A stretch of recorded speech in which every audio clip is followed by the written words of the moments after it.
El paciente con mieloma no distingue esta patología, esta característica como algo directamente asociado. Qué feo que es escucharme a mí mismo.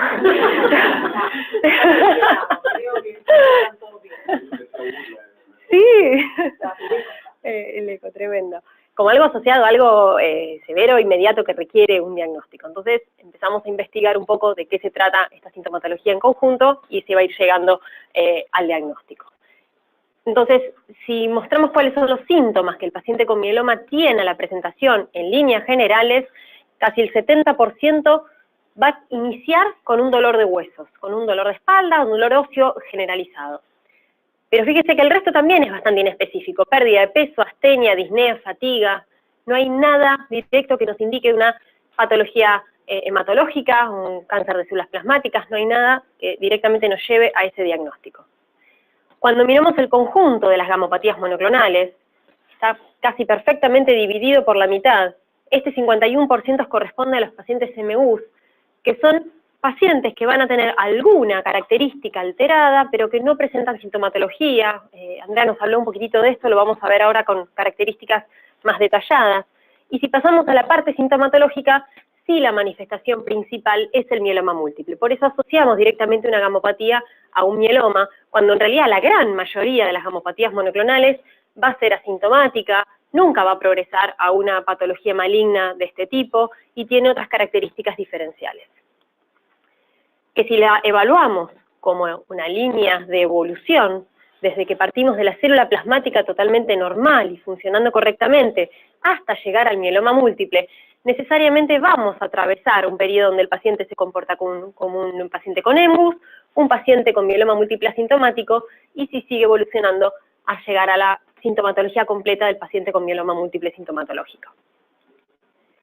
Entonces, en este espectro es donde el laboratorio tiene un rol fundamental, porque en todos estos niveles y puntos de evolución y presentaciones de la patología, las proteínas están involucradas, son parte de la producción de esta célula plasmática que se va a transformar, que se va a volver tumoral, y tenemos que evaluarla. Centrándonos entonces en la patología sintomatológica principal, dependiendo del tipo principal de proteína monoclonal que el paciente produzca, se lo suele subdividir en mieloma múltiple de inmunoglobulina intacta, donde el paciente fundamentalmente va a ser un paciente IgG, en segunda instancia va a ser un paciente IgA. La tercera frecuencia o el tercer componente relevante para la producción de estas proteínas monoclonales los tienen los pacientes que secretan en forma exclusiva las cadenas livianas, son los que llamamos pacientes mielomas múltiples de Ben-Jones, o pacientes a cadena liviana, que van a ser productores de capa o lambda exclusiva. No van a tener ni IgG ni IgA en forma monoclonal. Y el último grupito es un grupo de pacientes con mieloma múltiple que desde el laboratorio no se encuentran estas proteínas monoclonales por los métodos tradicionales. Se creía que no secretaban proteínas y por eso el nombre de mielomas múltiples no secretores. Hoy sabemos que esto ya no es tan así, que tenemos técnicas para poder encontrar esta pequeña cantidad de proteína monoclonal que producen, y también corresponde a un grupo muy pequeño de pacientes. No voy a hablar hoy en detalle de amiloidosis primaria y de EMBUS y Smoldering, muy poquitito en algún momento, pero nos vamos a focalizar y centrar en mieloma. Ahora, yo les acabo de decir que la sintomatología a la presentación suele ser el dolor óseo. Sin embargo, cuando el médico logra diagnosticar al paciente, lo que se manifiesta con mayor frecuencia son las insuficiencias renales, ¿sí? La afectación del riñón es el punto clave en el diagnóstico en la gran mayoría de los pacientes, donde tenemos casi un 50% que ya llega al momento del diagnóstico con un compromiso renal, de los cuales un 20% ya es un compromiso renal severo, y un 4% de pacientes que directamente requiere diálisis. Entonces, algo está pasando entre que el paciente inicia con la patología y con la sintomatología asociada a esa patología, hasta que logramos diagnosticarlo, ¿verdad? Y en el medio el deterioro orgánico asociado. Entonces, muy sencillo, el mieloma no es otra cosa que un tumor de estas células plasmáticas, y en función del crecimiento anormal y desmedido y descontrolado de estas células plasmáticas dentro de la médula ósea, las manifestaciones, tanto iniciales e inespecíficas como ya complicaciones secundarias, tienen todo que ver con el lugar y la forma en que se desarrollan estas células tumorales.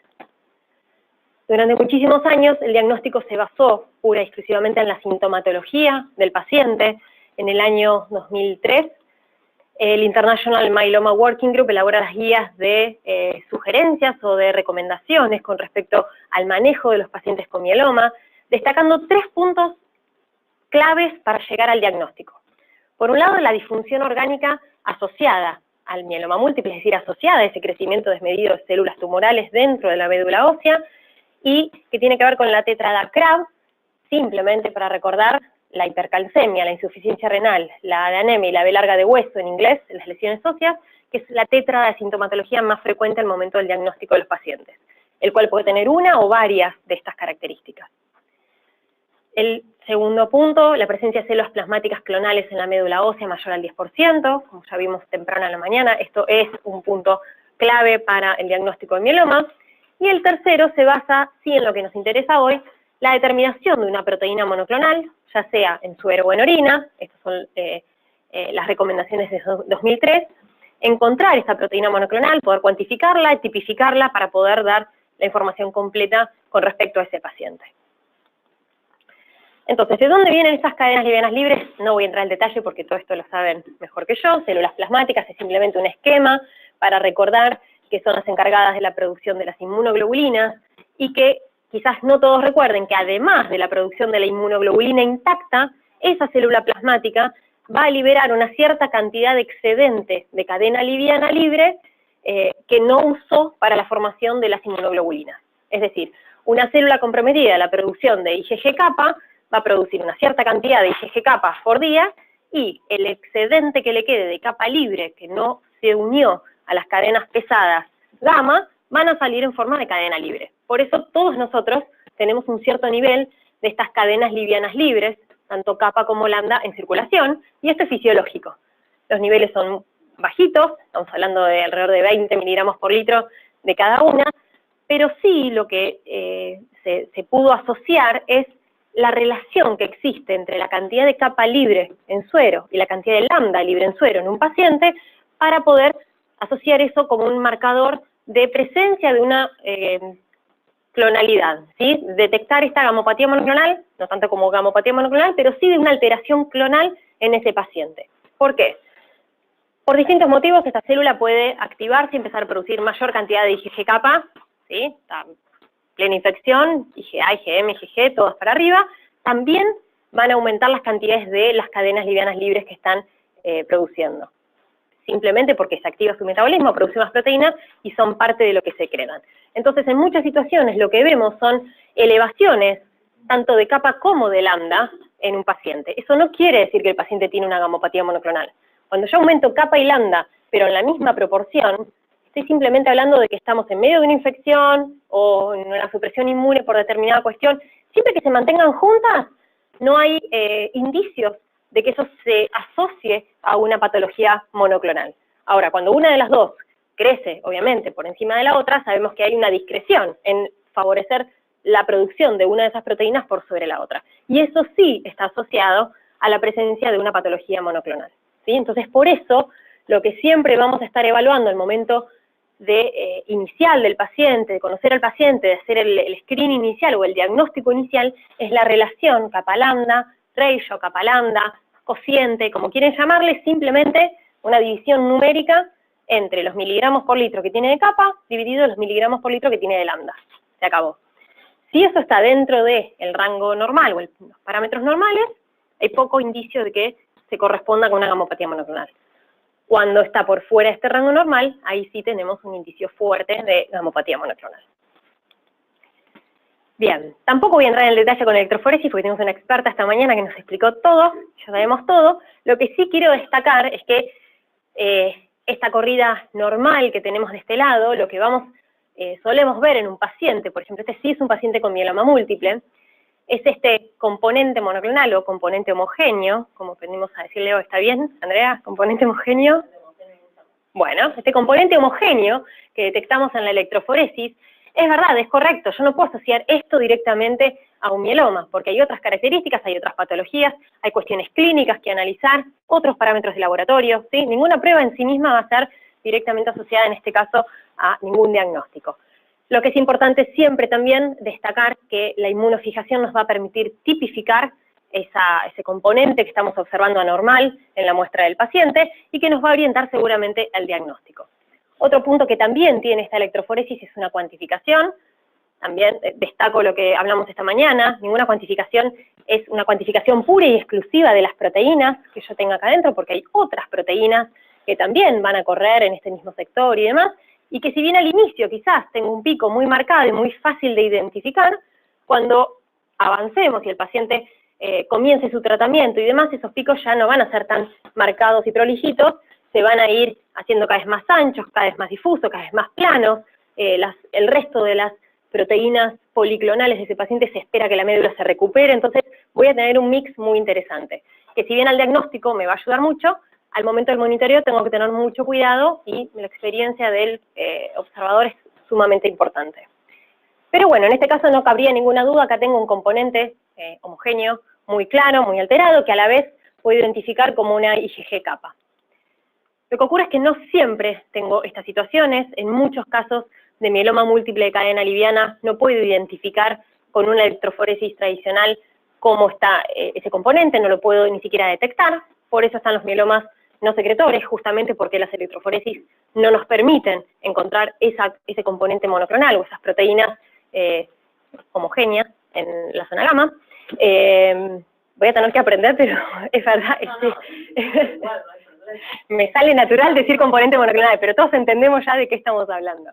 Este simplemente es una corrida de 9 pacientes que tenían mieloma múltiple, o kappa o lambda, en los cuales en ninguna de estas electroforesis pudimos identificar claramente las bandas que corresponden a ese componente monoclonal que sí todos tenían.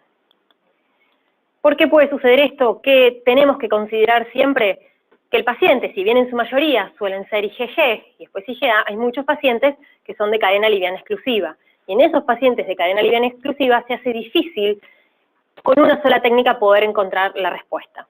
Si miramos el espectro completo, 80% de los pacientes van a producir inmunoglobulina intacta. Perdón, esto vuelve para atrás. 80% de los pacientes produce inmunoglobulina intacta. Pero el 90% de todos los pacientes con mieloma produce cadena liviana. Esto nos deja estas 3 poblaciones que les mostraba. La gran mayoría de los pacientes van a producir ambas proteínas, tanto la inmunoglobulina intacta monoclonal como la cadena liviana monoclonal. Un 10% va a producir en forma exclusiva la inmunoglobulina intacta monoclonal y un 20% va a producir en forma exclusiva la cadena liviana libre monoclonal. Entonces, cuando el médico está sospechando de una gamopatía monoclonal o de un mieloma o demás sobre un paciente y nos envía la muestra, es importante y necesario que sepamos que tenemos que llegar a la máxima información que podamos dar sobre los componentes proteicos de ese paciente.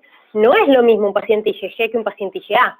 Hay tratamientos que se pueden dar para un tipo de pacientes que funcionan mejor dependiendo del tipo de mieloma que tiene. No es lo mismo un paciente de cadena liviana que un paciente IgG. Entonces, es sí importante llegar al nombre y apellido, por lo menos desde la parte de proteínas, de ese paciente que estamos investigando. Y por eso, necesariamente tenemos que combinar técnicas para poder abordar esas preguntas que nos van a venir encima. Investigar las inmunoglobulinas intactas, ya vimos la electroforesis de proteínas en suero, es la técnica de elección, donde nos va a dar información suficientemente aceptable para poder semi-cuantificar o cuantificar y dar una tipificación asociada con la inmunofijación de ese componente monoclonal, mientras que para la evaluación de las cadenas livianas libres monoclonales, históricamente, o más tradicionalmente, la electroforesis de proteínas en orina, como vimos hoy, en la proteinuria podemos encontrar, y de hecho todos lo estudiamos en la facultad, que como que de ahí surge la proteinuria de Ben-Jones, y era la forma de tipificar a estos pacientes, de encontrar ese componente monoclonal para estos pacientes. Hoy sabemos que contamos con técnicas más sensibles en suero, es la determinación de estas cadenas livianas libres, pero en suero, y la idea es que veamos ventajas, desventajas y fundamentos de por qué hacemos esta elección. Esto está mucho más esquemático de lo que vimos hoy, pero bueno, es básicamente la misma información. Tanto la cadena liviana kappa como lambda son 2 proteínas pequeñas. En general, lambda va a circular como un dímero, lo que hace que tenga el doble de tamaño de su peso molecular de esta proteína. Y sabemos que el glomérulo tiene un poro de hasta 70 kilodaltons, por lo cual ambas proteínas van a filtrar en forma bastante irrestricta para ser reabsorbidas luego en el túbulo proximal. Si evaluamos esta misma metabolización con algunos números, vemos que la producción normal, fisiológica de las cadenas livianas en una persona sana es de alrededor de 1 gramo por día. El riñón tiene una capacidad de reabsorción de proteínas pequeñas de hasta 30 gramos por día. Entonces, en situaciones fisiológicas o normales, saludables, es muy poco probable que yo encuentre cadena liviana libre en la orina, simplemente porque estoy produciendo muy por debajo del límite de saturación de esa reabsorción, ¿sí? Produzco 1 gramo, el riñón puede reabsorber hasta 30, se reabsorbe todo, se acabó el problema, no la veo en la orina. Ahora, les pregunto, ¿qué pasa si este paciente que hasta ahora estaba sano comienza con una gamopatía monoclonal? En vez de 1 gramo por litro por día de proteína, empieza a producir 2, 5, 10, 15, 20. ¿Voy a ver esa proteinuria en la orina? No, tal cual, es lo que nos comentaba Andrea temprano. Hasta que esto no desborde y no sature la capacidad de reabsorción renal, yo en la orina no voy a ver nada. Este no ver nada implica muchas veces tiempo. Entre que el paciente comienza con su patología hasta que esa cantidad masiva de proteína satura el riñón y yo la puedo encontrar en la orina, pasa mucho tiempo. Tiempo que justamente no puedo perder para el diagnóstico de este paciente, que empezó con un simple dolor de hueso y que cuando lo logro diagnosticar ya tiene el riñón destruido. ¿Sí? Tiene mucho que ver con las cuestiones que se van multiplicando y que se van agregando a medida que el paciente transcurre su enfermedad sin un diagnóstico y sin un tratamiento. Bien, el ensayo en sí es un inmunoensayo, es un suero policlonal que va a detectar en forma exclusiva las cadenas livianas, porque el reactivo está dirigido hacia los epitopes que están en amarillo destacados sobre capa o sobre lambda. Es una reacción antígeno-anticuerpo que vamos a medir a través de un turbímetro o un nefelómetro, y como les mostraba, los resultados, los valores normales de capa de lambda y de la relación son los que tenemos en pantalla, ¿sí? Lo que nos asegura esta determinación de cadena liviana libre es que cuando yo tengo la cadena formando parte de la inmunoglobulina, al tener la cadena pesada, el reactivo ya no tiene acceso a la cadena liviana y entonces no me va a detectar inmunoglobulina, no me va a detectar cadena liviana unida a una cadena pesada formando parte de esa inmunoglobulina. Y eso es lo que le da especificidad para poder medir la cadena liviana libre, que es el biomarcador asociado al mieloma, ¿sí? Y no las inmunoglobulinas, que las medimos por otro lado, por otro método y nada que ver.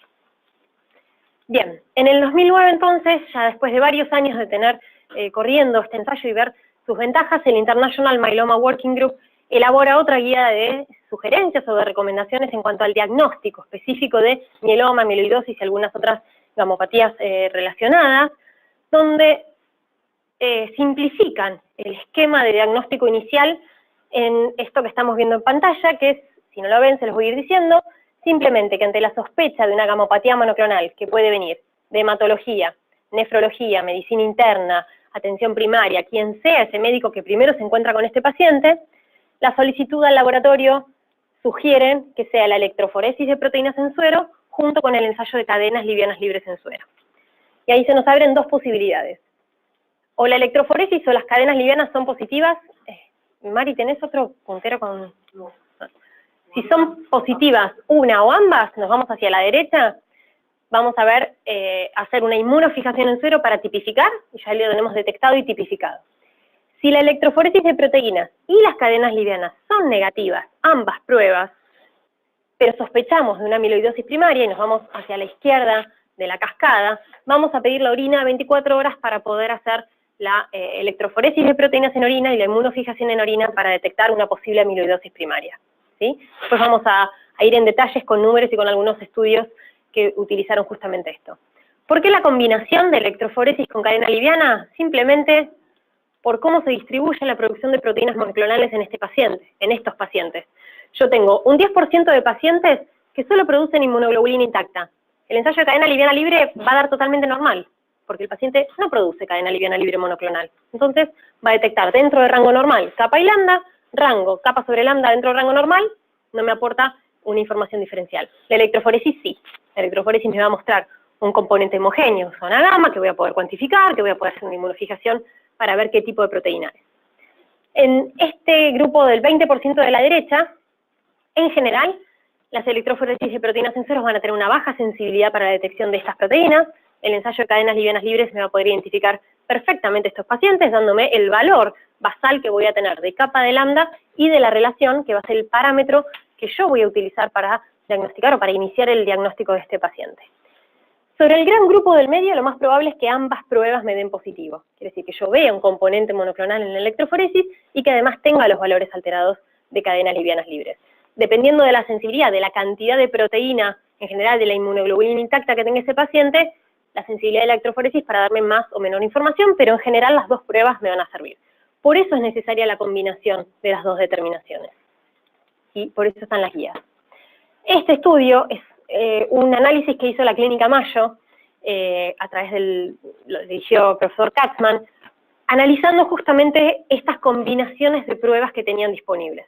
Electroforesis de proteínas en orina, en suero, inmunofijación en orina y en suero, y cadenas livianas, tanto en los pacientes con mieloma múltiple como en los pacientes con amiloidosis primaria. Vamos a mirar un poquitito a qué conclusiones llegaron.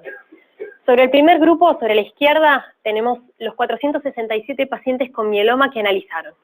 Son todos pacientes de reciente diagnóstico para los cuales se tenía el suero y la orina pareadas, se hizo el análisis en el primer mes de atención del paciente antes de que reciba cualquier tipo de tratamiento, ¿sí? Como para poder unificar criterios.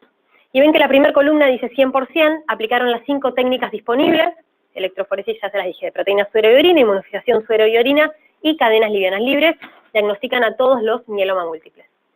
En la segunda columna, el azul, vemos que la sensibilidad baja al 87.6%, solo hacen electroforesis de proteínas en suero y pierden de diagnosticar muchos pacientes, y solamente logran diagnosticar al 87.6% de los pacientes, lo cual no es aceptable. En la siguiente columna, la gris, incorporan a la electroforesis la inmunofijación tanto en suero como en orina, mejora la sensibilidad, pero no llegamos al ideal. Y en la última columna, rojo oscuro, hacen el esquema sugerido por el International Myeloma Working Group, solo suero, un esquema solo en suero, electroforesis con cadena liviana libre, logran 100% de sensibilidad, al igual que al utilizar las 5 técnicas. Quiere decir que simplifican bastante su esquema de diagnóstico inicial, no hacen ninguna determinación en orina y logran la misma sensibilidad diagnóstica. Cuando replican lo mismo con el grupo de pacientes con amiloidosis primaria, que en este caso eran 581 pacientes, ya partiendo de la base que con las 5 técnicas no logran el 100% de sensibilidad, sabemos que la amiloidosis es muy difícil de diagnosticar, que tiene sus complicaciones y que desde el lado de proteínas no todas tienen proteínas que podamos también detectar y cuantificar, pero bueno, es la mejor sensibilidad que logran. Utilizando solamente la electroforesis de proteínas en suero, la sensibilidad baja al 67%, de vuelta, no es una prueba sola que nos pueda ayudar. Cuando la combinan con las inmunofijaciones en suero y en orina, la sensibilidad aumenta al 94.2%, y en el último esquema, nuevamente repitiendo el esquema solo suero, electroforesis con ensayo de cadena liviana libre en suero, logran una sensibilidad del 96.2%. Si bien es mucho mejor que todas las combinaciones anteriores, no es equiparable a la ideal, donde me falta un 2% para llegar a ese nivel de lo máximo que puedo llegar diagnosticando con estas técnicas de laboratorio. Entonces, lo que hacen es aplicar directamente el esquema sugerido por el International Myeloma Working Group, que si se acuerdan decía que si yo tengo, creo que viene a continuación, sí, si yo tengo negativa la electroforesis y las cadenas livianas libres, y sospecho una amiloidosis, lo que tengo que hacer es pedir la orina de 24 horas. Entonces, vuelvo para atrás, para el otro lado, ahora vamos a ver cómo queda esto armado. Si a este grupo de 581 pacientes logro diagnosticar el 96.2 utilizando un esquema solo en suero, con que le pida a 11 pacientes que me dieron doble negativo para las 2 determinaciones, las orinas, logro equiparar la sensibilidad diagnóstica. ¿Se entiende? En vez de realizar 581 orinas de 24 horas con la electroforesis de proteínas en orina, la inmunofijación en orina y analizar todo eso, se simplifica pidiendo el esquema solo en suero y solo para los que realmente haga falta complementar con las orinas de 24 horas. Visto entonces en el esquema, si nos dieron tanto la electroforesis como el ensayo de cadena liviana negativo, pero sospecho la amiloidosis, pido la orina 24 horas, me da positivo en los, al menos del 4% de los pacientes. En este caso en particular, del análisis que vimos, en vez de 581 fueron 11 muestras.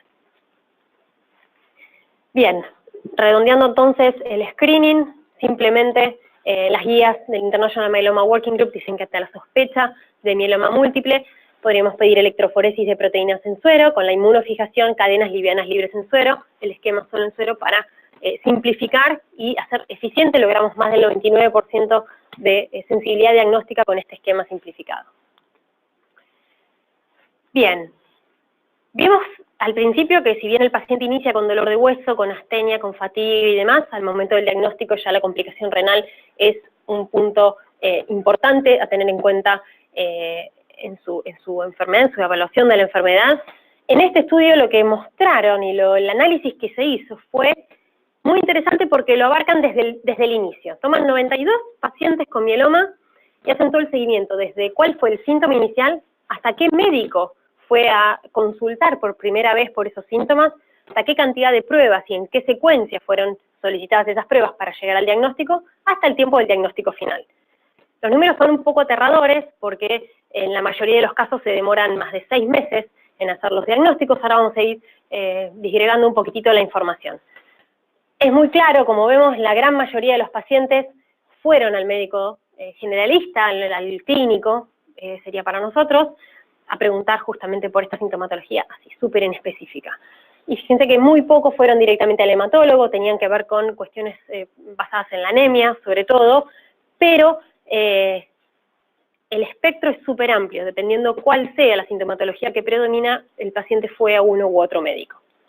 Lo que es interesante evaluar es cuánto demoró cada especialidad en llegar al diagnóstico de este paciente, que puede ser en pedir las pruebas específicas, en derivar, luego de tener esos resultados, al médico especialista que lo pueda tratar. Haciendo de vuelta hincapié en el primero, que es el médico generalista, de los 92, 51 pacientes fueron a este médico, y en general 55% fue al clínico contra 3% que fue el hematólogo o el oncólogo, que es totalmente lógico y racional teniendo en cuenta la sintomatología que está presente. Vamos un poquitito más allá, de los 51 que fueron al médico clínico, para más de la mitad se demoró ese médico más de 6 meses en llegar al diagnóstico. Pero fíjense, al hematólogo, que es el segundo renglón, de los 3 pacientes que se presentaron en el hematólogo, en menos de 3 meses, esos pacientes tenían su diagnóstico de mieloma. Es súper lógico y razonable. Si se presenta un paciente mayor con dolor de huesos al médico clínico, lo primero que va a pensar no es en mieloma, claramente. Será en una osteoporosis, no sé, mandará a hacer otras pruebas, cosas que son mucho más frecuentes que el mieloma múltiple. No por eso debería dejar de descartar con algunas pruebas sencillas, como una electroforesis al menos, que eso podría también estar relacionado si no encuentra en el diagnóstico diferencial pruebas que justifiquen su diagnóstico inicial presuntivo. Sin embargo, se demora mucho el pedido de estas pruebas. Bueno, lo mismo con el oncólogo, enseguida a los pacientes los logran diagnosticar. No es tanto el problema que tarden en diagnosticar, sino las complicaciones que se asocian con esa tardanza, con esa demora en el diagnóstico. En el mismo estudio evalúan que si se demoran entre 0 y 3 meses o entre 3 y 6 meses, la tasa de complicaciones no es significativa, o sea, los pacientes que llegan al diagnóstico complicados o no complicados, no hay una diferencia significativa. Pero para todos aquellos que se demoraron más de 6 meses en llegar a su diagnóstico, todos los pacientes presentaban complicaciones, 100% de ellos. Esas complicaciones tienen que ver con que se cuadruplica la tasa de enfermedad renal, que es el órgano que más sufre las consecuencias secundarias del mieloma, se cuadruplica la tasa de enfermedad ósea. ¿Qué estamos diciendo? Básicamente es un paciente que va a estar mucho más frágil, que va a necesitar en general internación, otros paliativos, menores chances de acceder a algunos tratamientos por su estado deteriorado de salud general. ¿Sí? Es un análisis a nivel de salud pública que sería interesante evaluar. ¿Qué hacemos? Gastamos un poco más en el diagnóstico y lo hacemos mejor, más rápido, más eficiente para empezar antes el tratamiento y no tener un paciente tan deteriorado a lo largo de los meses. Bueno, nada, son cuestiones que cada institución o cada nivel salud habría que preguntarse. Entonces, volviendo a la sintomatología, vimos pacientes que tienen hipercalcemia, pacientes que van a tener enfermedad renal, la nefropatía por cilindros es la manifestación más frecuente de consecuencia secundaria de estos pacientes con mieloma, anemia, lesiones líticas, quiere decir que hay un conjunto de síntomas muy importantes. En el 2014, una nueva guía del International Myeloma Working Group dio como una vuelta de página a esta forma de encarar el diagnóstico del mieloma múltiple. ¿Por qué? Porque yo les mostré que a partir del 2003 La sintomatología era donde se basaba fundamentalmente el diagnóstico, y en el 2014 lo que intentan hacer es basarse en algunos biomarcadores para poder adelantar ese diagnóstico. Si voy a diagnosticar a un paciente que ya tiene insuficiencia renal severa, una anemia tremenda, lesiones líticas por todo el cuerpo, es muy tarde para diagnosticar. Se supone que vamos a diagnosticar para poder darle chance a ese paciente de recibir un tratamiento y de que se recupere en la medida que sea posible a la patología. La idea general del International Myeloma Working Group con este cambio de paradigma es no restar la importancia a los síntomas porque los siguen teniendo y van a ser fundamentales para la evaluación del paciente, sino buscar alguna manera de adelantar el diagnóstico. Y eso por lo menos hasta ahora, lo sugieren a través de la búsqueda de los biomarcadores. Vamos a ver cuáles son estos biomarcadores propuestos. Por supuesto que por un lado sigue siendo fundamental el análisis de la médula ósea, ya sea por aspirado o por biopsia, con más de 10% de células plasmáticas clonales, y que si el paciente tiene un daño orgánico atribuible a mieloma, con presencia de alguna de las sintomatologías CRAB, eso es mieloma, eso no hay duda. Lo que sí sugieren es la incorporación de estos 3 biomarcadores en el esquema, tener en consideración que si en el análisis de las células plasmáticas vemos más de un 60% en esa médula ósea, eso es suficiente para diagnosticar el mieloma. Que si además tiene una relación de cadenas livianas libres en suero, la que sea tumoral sobre la no tumoral, es decir, el mismo ratio, la misma relación, pero la tumoral siempre arriba, y ese parámetro es mayor o igual a 100, junto con una médula con más de 10% de células plasmáticas, eso ya es mieloma, aunque el paciente no tenga hipercalcemia, no tenga insuficiencia renal, no tenga lesiones líticas, nada. O si el paciente tiene más de una lesión focal por estudios de resonancia magnética. Este es otro de los biomarcadores sugeridos para el abordaje del paciente con mieloma.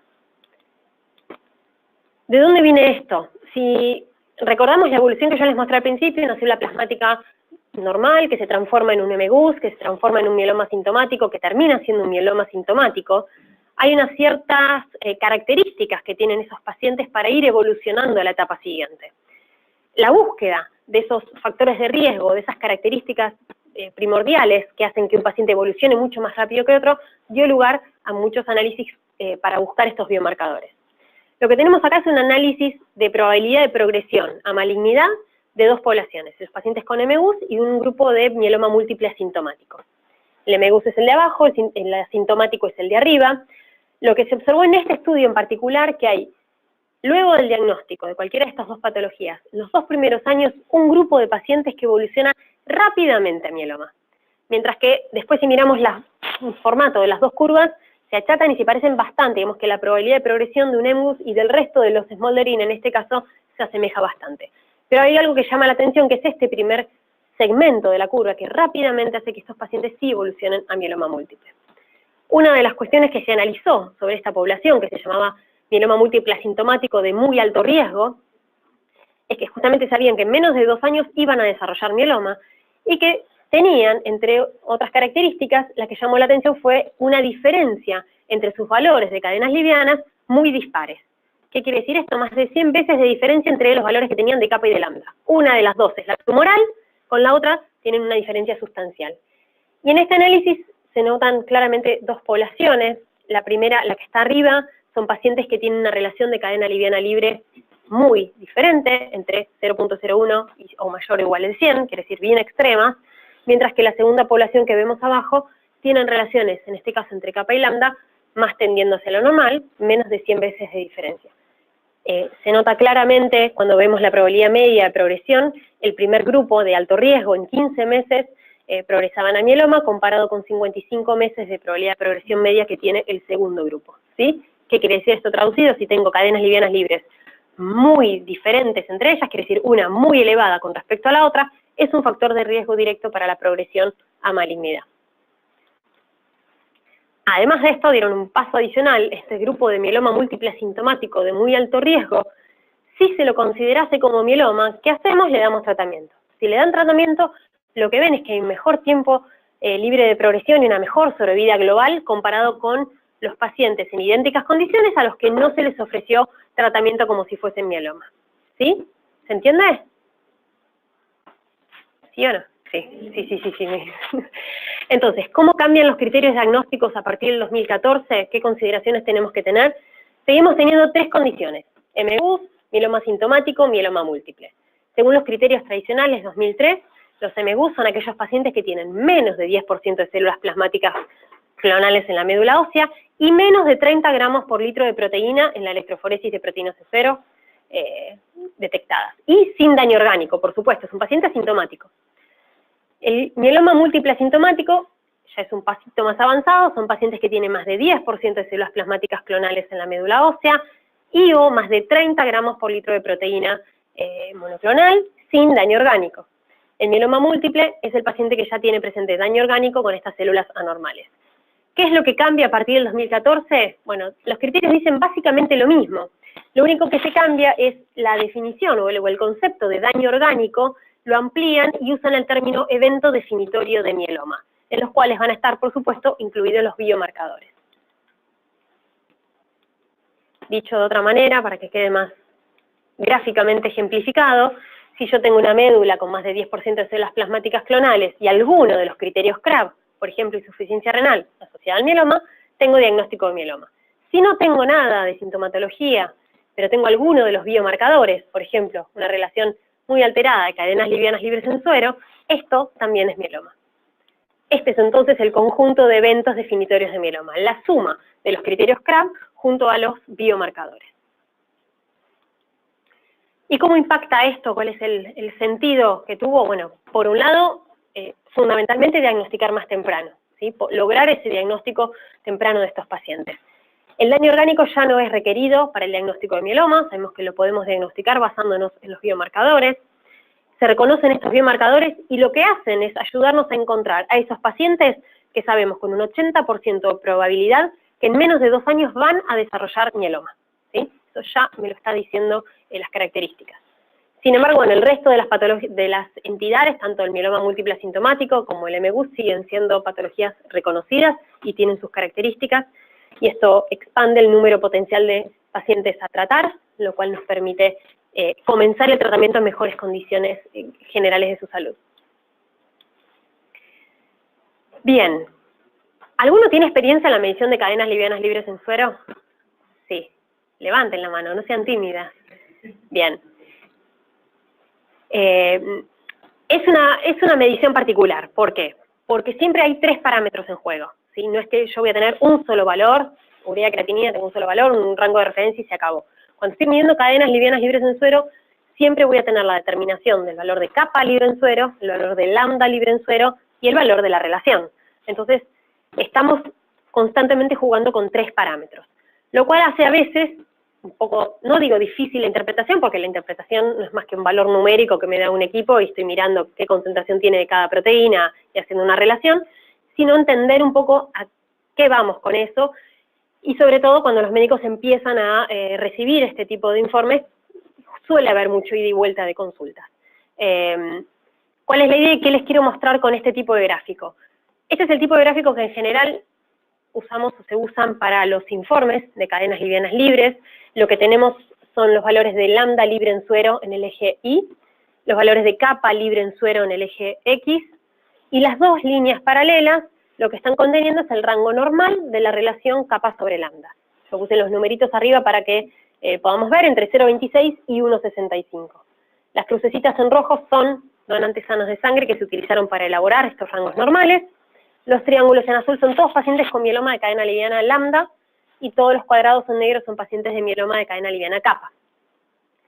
Esto que se ve así tan claramente definido es lo que se repite a lo largo de todas las publicaciones que hay desde el 2001 hasta ahora, propias o ajenas, ¿sí? Hay más de 1.500 publicaciones mostrando esto, sensibilidad de 100% en la distinción de los mielomas de cadena liviana, kappa y lambda.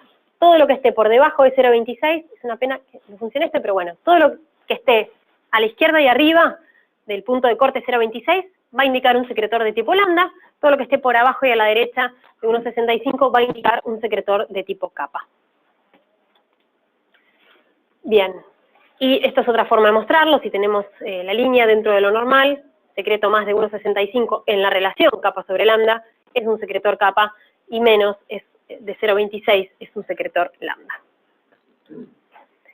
Vamos a ir a un ejemplo numérico, sencillito, para ver dónde estamos parados. Supongamos que tenemos un paciente en seguimiento con MGUS, ¿sí? Viene al laboratorio, ya sabemos que tiene EMUS y lo estamos siguiendo. Hacemos la determinación de cadenas livianas libres en el suero. Abajo están las referencias de rangos normales para que me ayuden a evaluarlo. Kappa me da 4 miligramos por litro. Esto está normal, bajo, alto. Normal. Lambda me da 500 miligramos por litro. Esto está elevado. Y la relación kappa-lambda, 4 dividido 500, me da 0.008. Esto está muy disminuido.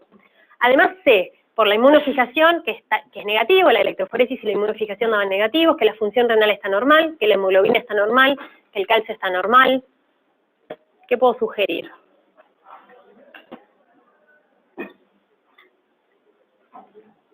¿Cómo? Más fuerte. Dale, no hay examen, estamos... Fuerte.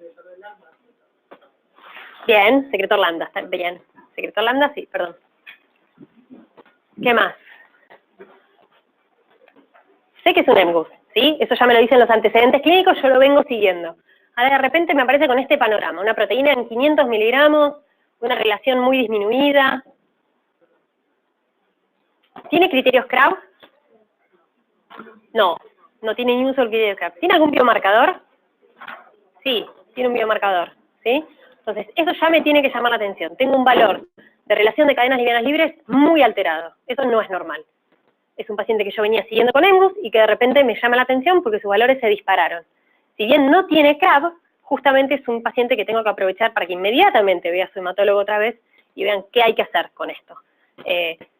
Lo que va a hacer el hematólogo depende pura y exclusivamente del hematólogo. Nosotros simplemente informamos lo que vemos. Hay una escuela más tradicional que no trata hasta que no aparecen los síntomas, otra escuela más alineada con las guías internacionales que empieza a tratar cuando sí ya tenemos algunos de los biomarcadores presentes, pedirán otras pruebas accesorias, etcétera, etcétera, pero esto sí nos tiene que llamar la atención.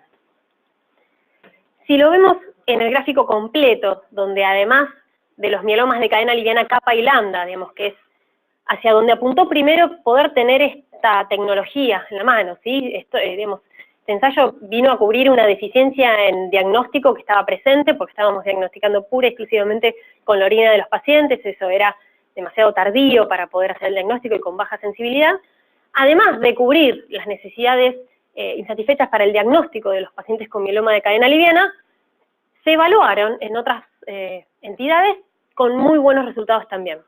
Lo que tenemos acá en pantalla es una mezcla enorme de un montón de pacientes diferentes que lo van a ver sobre la derecha, entre ellos amiloidosis, pacientes con impedimento renal, con elevaciones policlonales de inmunoglobulina.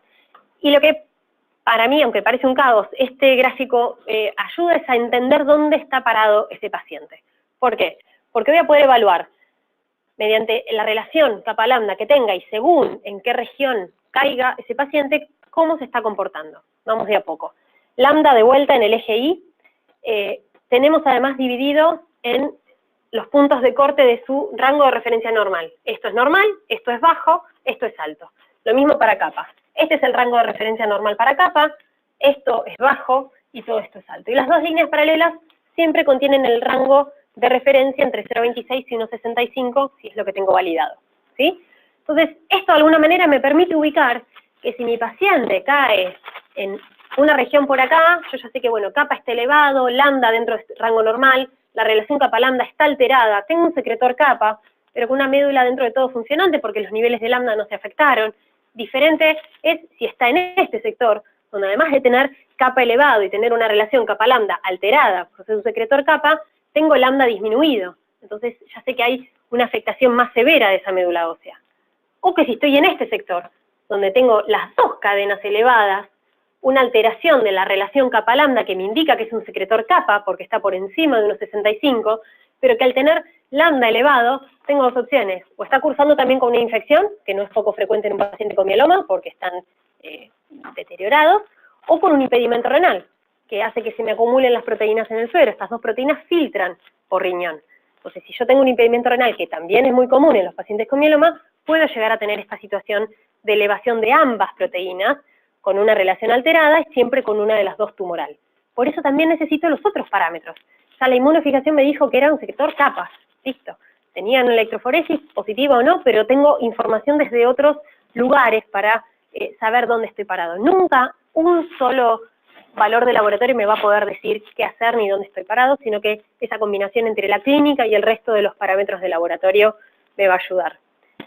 Para colaborar con esa interpretación, esta tabla de alguna manera ayuda en la interpretación de algunos de estos sectores que yo les mencionaba. Por ejemplo, si estamos en el sector 15, teníamos kappa elevado, lambda normal, el cociente kappa sobre lambda alterado. Eso se interpretaría como una gamopatía monoclonal sin supresión de la médula ósea. Cuando vimos el parámetro anterior, con lambda disminuido tendría una supresión. Obviamente que son sugerencias orientativas, esto no es diagnóstico directo, por favor, simplemente para orientarnos y nos puede ayudar a decidir qué otras pruebas de laboratorio sugerir al médico, qué otras pruebas empezar a evaluar para terminar de cerrar o de complementar el diagnóstico que estamos tratando de evaluar. Vamos a ir a otro ejemplo más para poder cerrar la parte de diagnóstico.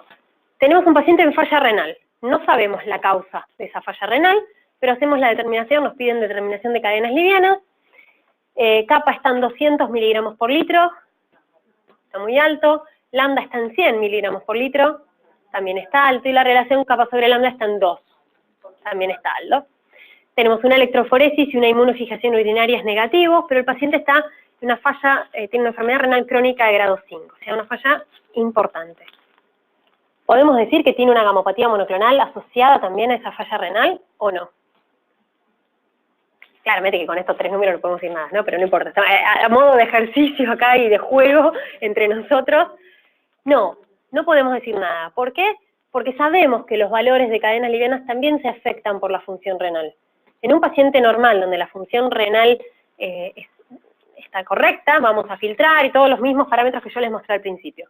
En un paciente con mieloma o sin mieloma, pero con una afectación renal que me impida la correcta metabolización de las dos proteínas, estas dos proteínas se van a empezar a acumular en el suero, ¿sí? Se van a acumular y van a aumentar, no por un crecimiento en la producción asociado a un tumor, sino por la dificultad de filtración. Entonces yo voy a tener una masa de proteínas en suero que no me esperaba, pero porque no las puedo metabolizar, ¿sí? Es el caso de los pacientes con una falla renal muy avanzada. Entonces, en este caso particular, lo que se aplica es el rango renal, que es todo otro capítulo aparte, pero no quería dejar de mencionarlo hoy para ustedes, y que si aplico ese rango renal, este paciente no cae dentro de la sospecha de gamopatía monoclonal. Y vamos a ver cuáles son esos parámetros. Hay muchos estudios, bueno, la referencia acá me quedó súper chica, pero no importa, están todos estos trabajos disponibles. Este es un estudio donde evaluaron, a medida que se deteriora el índice filtrado glomerular de los pacientes, cómo se afectan los valores de kappa y de lambda en suero y de la relación kappa-lambda en suero. Y vemos claramente que a medida que disminuye la tasa de filtrado glomerular, los valores de kappa lambda en suero aumentan, a pesar de que no es un paciente con una gamopatía monoclonal. Es un paciente simplemente afectado en su función renal. Entonces, si aplicamos el rango de referencia renal para esto que está derivado de estos estudios, que es 0,37 a 3,1, lo que vamos a observar es lo siguiente. Este es el rango normal para kappa y lambda. Estos son todos pacientes en insuficiencia renal aguda que no tienen gamopatía monoclonal. Solamente tiene una afección renal. Este grupo de pacientes, yo voy a estar sospechando que tienen una gamopatía monoclonal, que son secretores kappa, porque se encuentran por fuera de ese rango normal, cuando en realidad no tienen una gamopatía monoclonal. Simplemente tienen un grado tan avanzado de insuficiencia renal que no les permite filtrar correctamente las proteínas y lo que veo es un acúmulo en suero. Si aplico el rango renal sugerido, de 0,37 a 3,1, este grupo de pacientes queda incluido dentro de la normalidad y yo, además, si asocio ahora pacientes en insuficiencia renal aguda a causa de mieloma, ya sea productores de kappa o productores de lambda, logro distinguir perfectamente las poblaciones sin una superposición, es decir, aumenta la especificidad sin tocar la sensibilidad de determinación, ¿sí? Por eso es importante considerar también el rango renal cuando estamos en este grupo, analizando este grupo de pacientes, porque de nefrología también van a venir un montón de muestras sospechando una gamopatía monoclonal como causa de esa insuficiencia renal si no tiene una causa aparente clara. Bien, entonces, para redondear una vez más, ante la sospecha de gamopatía monoclonal o de mieloma, electroforesis de proteínas en suero, la inmunofijación como reflejo y las cadenas livianas libres nos van a permitir hacer el abordaje correcto. Ahora, yo arranqué un poco hablando de por qué las determinaciones en suero, por qué no las determinaciones en orina, era lo tradicional, lo que se utilizaba, porque era la única forma que teníamos de evaluar estas proteínas de Ben-Jones. Voy a hablar en particular de 3 características que me parecen lo más destacado para explicar por qué la necesidad o la importancia de poder hacer las determinaciones en suero y no en la orina. Una tiene que ver con la sensibilidad analítica, el metabolismo renal y la muestra en sí. Vamos a empezar por la sensibilidad. Acá vamos a comparar sensibilidades de los métodos electroforéticos en suero, en orina, y en el medio el ensayo de cadenas livianas libres en suero. Ya por lo pronto vemos que para lograr, bueno, lo vimos también esta mañana, una electroforesis de proteínas en orina, una inmunofijación con estos niveles de sensibilidades, muchas veces tenemos que concentrar esa muestra de orina 24 horas en búsqueda de estas proteínas y poder hacer esos análisis que creo que no todo el mundo está ni acostumbrado ni tiene el expertise para poder hacerlo en forma súper detallada, ¿sí? Requiere un grado de entrenamiento bastante interesante para poder detectar todas estas banditas en una muestra tan concentrada. Por otro lado, bueno, ya vimos que la limitación de las electroforesis de proteínas en suero, en particular para la detección de cadenas livianas, es algo que nos afecta en la determinación del diagnóstico de los pacientes. Lo que vemos en medio es la sensibilidad del ensayo de cadena liviana libre. Particularmente estamos comparando métodos electroforéticos con un inmunoensayo. Por supuesto que van a tener sensibilidades diferentes. Y ahí radica el beneficio de poder combinar pruebas adecuadas para abordar al paciente de la mejor manera posible. En cuanto al metabolismo renal, lo acabamos de ver. Tenemos un umbral de metabolización de hasta 30 gramos por día, desde que el paciente inicia hasta que logra saturar esos mecanismos de absorción para poder aparecer en la orina. Puede llegar a pasar mucho tiempo, 3, 4, 6 meses, y fundamentalmente hay que considerar que las cadenas livianas libres son nefrotóxicas y tenerlas circulando gratuitamente en el riñón no va a ser algo positivo para el paciente. Ya vimos depósitos no solamente en el glomérulo, sino en los túbulos, van a ir generando distintas patologías renales que van a afectar directamente al paciente. Entonces, por otro lado, el metabolismo renal es interesante considerar. Si voy a hacer una medición de una proteína en la orina, en este caso de las cadenas livianas libres en la orina, ya sé que mucho tiempo antes estaban presentes en suero, porque vienen de ahí. Entonces, ¿para qué esperar y dañar ese riñón potencialmente saturándolo de proteína cuando las puedo medir correctamente antes y con mayor sensibilidad? Y por otro lado, no siempre van a aparecer presentes en la orina estas proteínas. Lo que tenemos acá son 2 pacientes diferentes, evaluados tanto por cadena liviana libre en suero como por proteinuria de Ben-Jones en orina 24 horas. En rosado la proteinuria, en azul los niveles en suero. En este caso son 2 mielomas de tipo kappa. Lo que vemos en el paciente 1 es que a medida que pasa el tiempo aumentan sus niveles de kappa libre en suero, relacionado con lesiones osteolíticas severas que estaba teniendo el paciente desde la parte clínica, y 15 meses de seguimiento donde las electroforesis de proteínas en orina eran totalmente normal, limpias, no se veía nada. En el paciente 2, lo mismo, pero recibe un tratamiento, sus niveles de kappa libre en suero van disminuyendo en el tiempo a medida que avanza el tratamiento, y en esos 5 meses de seguimiento, de vuelta, las electroforesis de proteínas en orina no nos muestra absolutamente nada. ¿Qué creen que puede estar pasando en estos 2 casos? ¿Por qué tengo esta discrepancia entre el suero y la orina? Podría haber falla renal. Me olvidé de decir eso. Son 2 pacientes con una función renal totalmente normal.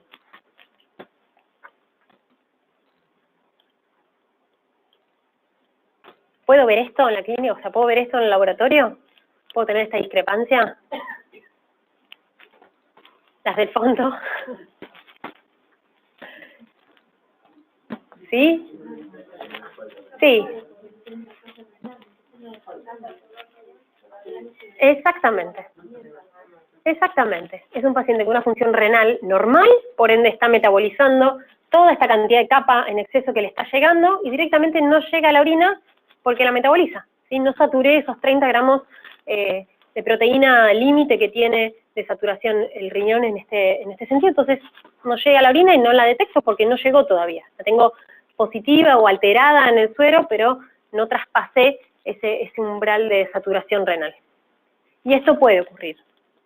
Por otro lado, la provisión de la muestra, creo que es la primera vez que voy a decir esto, porque siempre que muestro esta diapositiva son datos globales de otros lugares, donde se muestra que en general el promedio de cumplimiento con llevar la orina 24 horas en tiempo y forma al laboratorio es de alrededor del 30%. Tengo datos de Neuquén, por primera vez en la vida, casi el 20% de los pacientes no lleva la orina 24 horas al laboratorio, gracias a las chicas del laboratorio que estuvieron pasándome los datos. Es llamativo también, si yo tengo que hacer el análisis en la orina y no cuento con esa muestra, difícil que pueda lograr parearlas. En esto también es muy importante poder hacerlas, si me las piden, poder hacerlas pareadas, el suero y la orina.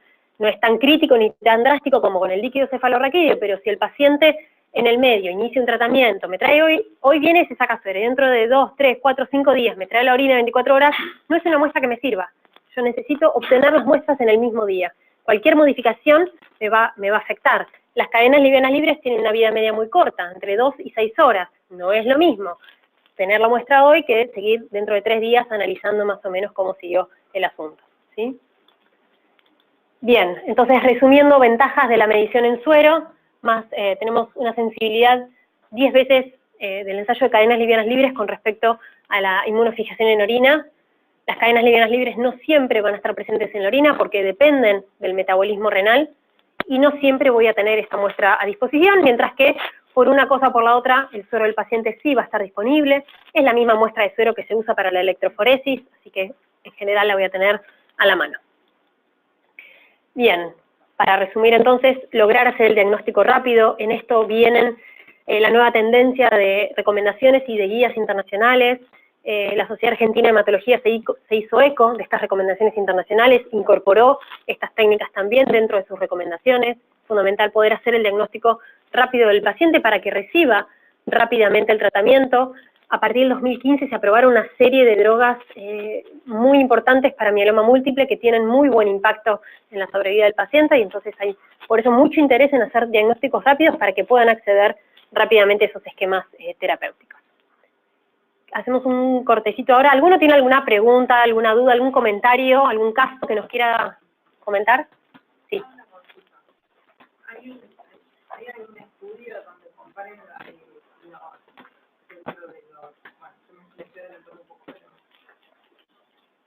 que comparen la presencia de las drogas que se están utilizando junto con la aparición de las cadenas, cómo van siendo si esta droga que están utilizando hace la desaparición de las cadenas livianas libres de suero?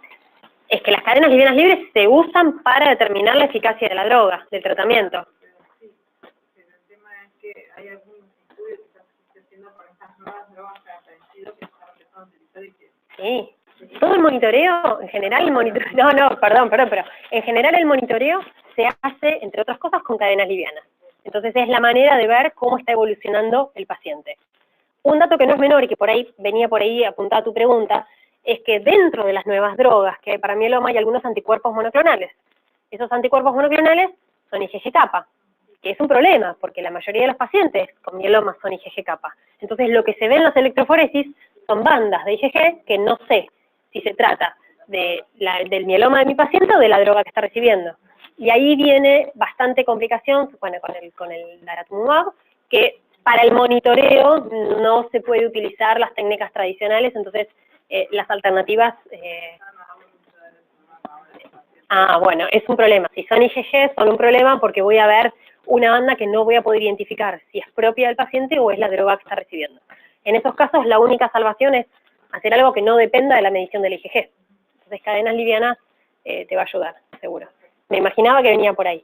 Pero sí, después en realidad para todo el resto de los inmunomoduladores, los inhibidores de proteasoma y demás, se usa para monitoreo de la terapia.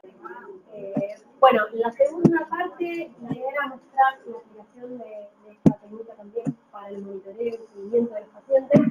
Hasta ahora lo que estuvimos analizando fue básicamente centrados en las recomendaciones internacionales para el diagnóstico, cómo se utiliza la técnica, que espero que todos con les quede que la recomendación es hacer electroforesis junto con el ensayo de cadenas livianas libres y la inmunofijación como reflejo.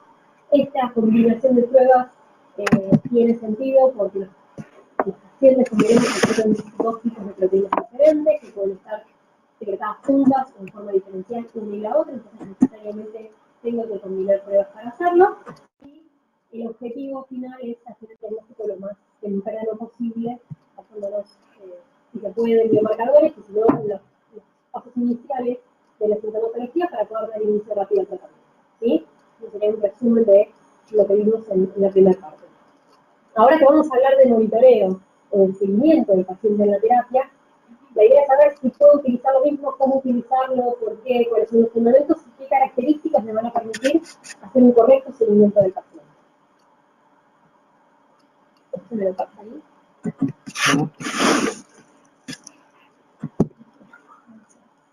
Ahí vamos. Entonces, de vuelta, volvemos a centrarnos en las neumopatías monoclonales, vimos que el espectro en cuanto a sintomatología también es muy amplio, desde un MGUS que es sintomático hasta un mieloma, tenemos todo el rango de presentación y sintomatología, y eso también está asociado a las proteínas que esos pacientes van a ir produciendo, desde el MGUS hasta el paciente ya con un mieloma establecido, una patología maligna, siempre vamos a tener esas proteínas dando vuelta. Entonces, vamos a poder utilizarlas también en forma de marcador, de seguimiento, en función de cómo responde la terapia ese paciente. ¿Por qué? Porque vimos al principio que teníamos un gran grupo de pacientes que producen inmunoglobulinas intactas, un grupo de pacientes que solo produce cadena liviana, un pequeño grupo de pacientes que se llaman no secretores.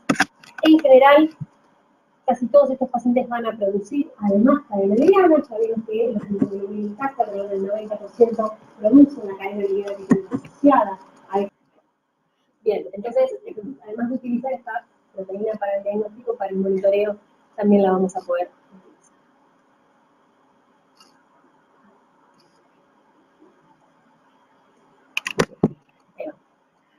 Estas son las herramientas tradicionales para el monitoreo de los pacientes con mieloma múltiple.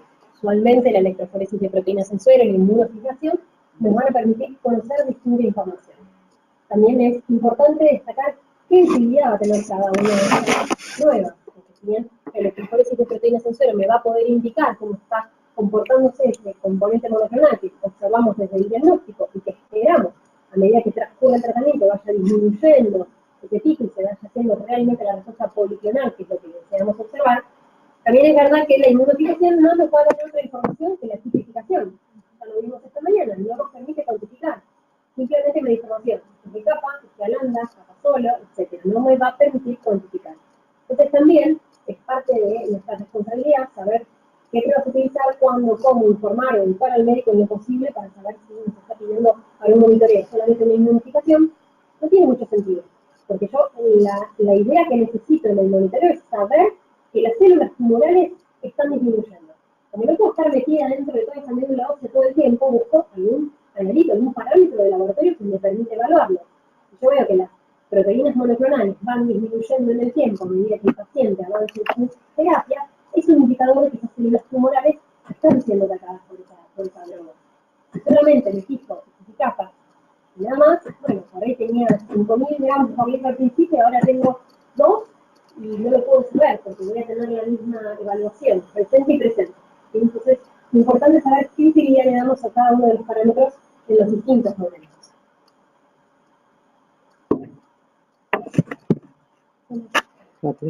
Entonces, la sensibilidad de las electroforesis también para la evaluación de los pacientes en terapia va a depender del tipo de proteína que estemos evaluando. Es muy eficiente para la evaluación de las inmunoglobulinas intactas en pacientes con mieloma de inmunoglobulina intacta, baja su eficiencia para la detección de las cadenas livianas y es nula para el seguimiento o la detección en general de las proteínas de los supuestos no secretores, porque de ahí deriva su nombre. No es que sean no secretores, sino que se los llamó no secretores por no poder detectarlo con esta técnica. Entonces, todas las mismas características que vimos al principio, que hacen el ensayo de cadenas livianas libres una buena herramienta de diagnóstico, se aplican también para el monitoreo de los pacientes sobre los mismos fundamentos. Lo único que vamos a cambiar un poquitito es qué parámetros evaluamos, cómo llamamos esos parámetros y por qué. Yo les dije al principio que lo principal o lo fundamental, o el parámetro que nos va a determinar la evaluación del paciente es la relación entre capa y lambda, ¿sí? Este cociente o esa ratio entre capa y lambda porque es el marcador de clonalidad. Ahora bien, nosotros ya evaluamos al paciente, ya sabemos que tiene una neumopatía monoclonal, el médico evaluó que es un mieloma, le está dando una droga determinada, estamos en seguimiento. Cuando se quiere bien hacer su seguimiento, hay parámetros muy importantes a considerar que tienen que ver con la cadena tumoral en sí que ese paciente evaluar sus niveles de capa a lo largo de todo el tratamiento, asociados con los demás, pero fundamentalmente tienen que ver con esto. A ese parámetro lo vamos a llamar cadena liviana libre involucrada, y se habla directamente de la carga tumoral de ese paciente. En el ejemplo, vamos a poner un ejemplo que se trata de un paciente de tipo lambda, bueno, esa es la cadena lambda. La no involucrada, la contraparte, en este caso, los niveles de capa que tiene este paciente también me van a servir para evaluar factores pronósticos, recuperación de la médula y otras cosas. La relación capa-lambda, como vimos, es fundamental para determinar la clonalidad en el estado basal, y al final de toda la terapia para evaluar la respuesta, la profundidad de la respuesta. La relación involucrada sobre no involucrada es el parámetro que a partir de 2014 establece el International Myeloma Working Group como uno de los 3 biomarcadores de mieloma. Estamos acostumbrados en la literatura a ver capa sobre lambda. Bueno, capa sobre lambda lo que nos va a dar es un rango, ¿sí? Lo que estima más conveniente el International Myeloma Working Group para considerar el biomarcador es tener un valor. Ese valor es mayor o igual a 100. Simplemente damos vuelta el rayo. La que es tumoral siempre arriba. Si es lambda, como en este ejemplo, hacemos la cantidad de lambda sobre la cantidad de capas. Si eso es mayor o igual a 100, tengo el biomarcador presente. Si el paciente es capa, capa sobre lambda. Si eso es mayor o igual a 100, tengo el biomarcador presente. Siempre que tener un rango, voy a tener un solo valor y doy vuelta a la proteína. Y el último parámetro es la diferencia entre la cadena liviana libre tumoral menos la no tumoral. Ese parámetro me ayuda muchas veces a independizarme de la función renal del paciente. Ahora vamos a ver algunos ejemplos con respecto a esto. Vamos a un ejemplo concreto. Tenemos a nivel basal un paciente al cual medimos sus proteínas, nos da capa en 240 miligramos por litro, lambda en 10, la relación capa-lambda, 240 dividido 10, 24. Y la diferencia, 240 menos 10, 230. Ya con ese primer valor sabemos que estamos en presencia de una proteína monoclonal, que bueno, será tal determinada patología, comienza el tratamiento. Nos llega el primer punto temporal después del inicio del tratamiento, volvemos a evaluar los parámetros, capa está en 24, lambda en 1, la relación capa sobre lambda sigue en 24, 24 dividido 1, 24, y la diferencia en 23, 24 menos 1. Ahora yo les pregunto, ¿la terapia que está recibiendo este paciente es efectiva? ¿Está matando sus células tumorales o no? Sí, ok, bien. ¿Por qué? Si la relación capa sobre lambda no cambió. Unos genios, gracias. Exacto, ¿sí? Muchas veces se comete el error de hacer el seguimiento con la relación, y fíjense que una pequeña fluctuación de la cadena no involucrada me afecta directamente el rayo. Entonces yo puedo erróneamente evaluar como, uy, esta terapia no funciona, venía en 24, sigue en 24. Este parámetro no me sirve para evaluar eficacia de la terapia. Yo tengo que saber realmente cómo están respondiendo las células tumorales de este paciente que producen, en este caso, capa libre. Entonces, tenía capa en 240 miligramos por litro, es un problema. Empiezo a dar una droga. Esa cantidad baja a 24 gramos por litro, evidentemente está funcionando. Estoy matando células productoras de capa, que es lo que quiero hacer con la terapia. Bien.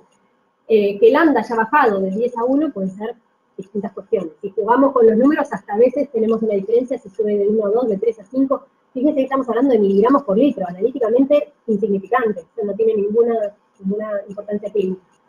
Bien, vamos bien. Eso también nos podría ayudar a evaluar falla la terapia, reducción, éxito de la terapia o no, cuando puedo evaluar la reducción de más del 90% de la diferencia de las cadenas. Eso los médicos lo usan porque están en las guías de respuesta de terapia de los pacientes, y para ellos catalogar si es una respuesta completa, una respuesta parcial, una muy buena respuesta parcial, usan algunos de estos parámetros para poder catalogar a su paciente y decidir terapéuticamente qué se hace. Bien, vamos a otro ejemplo.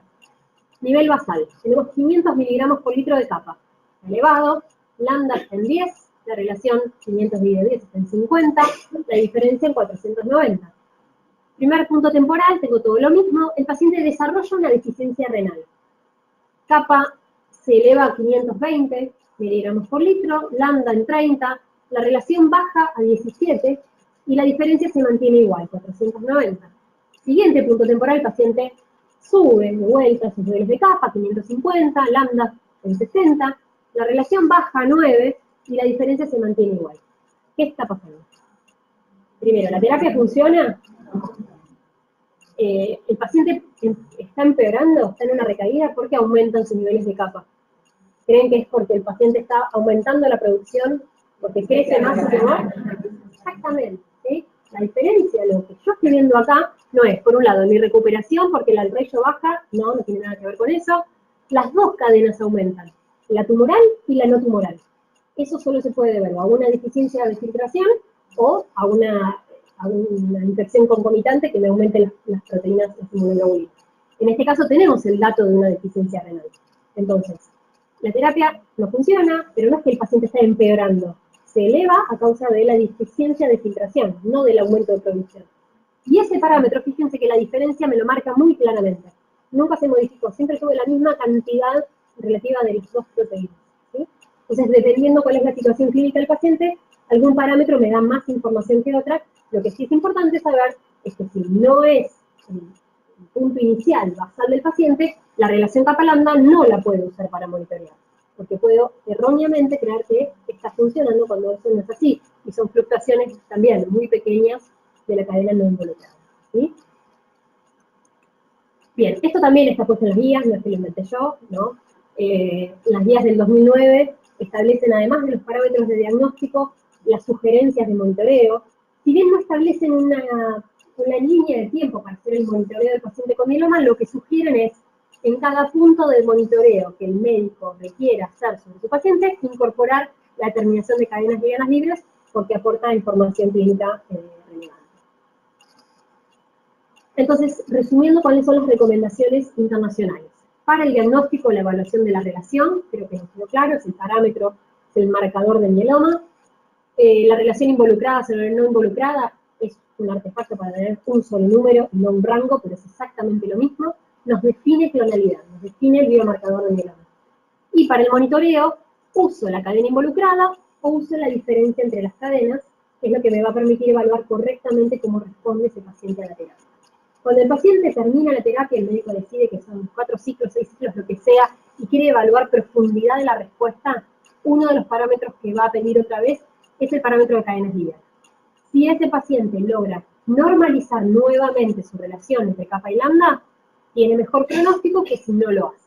Entonces, al final de todo el tratamiento, vamos a volver a evaluar la relación capa sobre lambda, porque nos va a permitir definir la respuesta completa estricta, que es uno de los parámetros que utilizamos.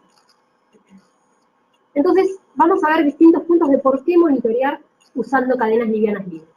Por un lado, la corta vida media. Esto se habló muy por arriba en la primera parte. Si comparamos la vida media de las cadenas livianas con la de las inmunoglobulinas, tenemos una gran diferencia. Capa y lambda tiene una vida media muy corta, de horas, 2 a 6 horas. Ya lo vimos en el mecanismo de metabolización. La IgG tiene una vida media de 21 días. Esto además es función de la concentración, si tenemos en cuenta el mecanismo de metabolización que tiene la IgG. Entonces podemos tener diferencias a veces en función de las proteínas que todavía están dando vueltas. Cuando la cadena liviana libre me indica una rápida respuesta, en tanto en disminución como en aumento, tengo que esperar a veces varios meses para ver el mismo impacto si estoy evaluando, por ejemplo, mediante una electroforesis de proteínas en suero, esa valoración de IgG. Vamos a ver algún ejemplo concreto para poder ver esto.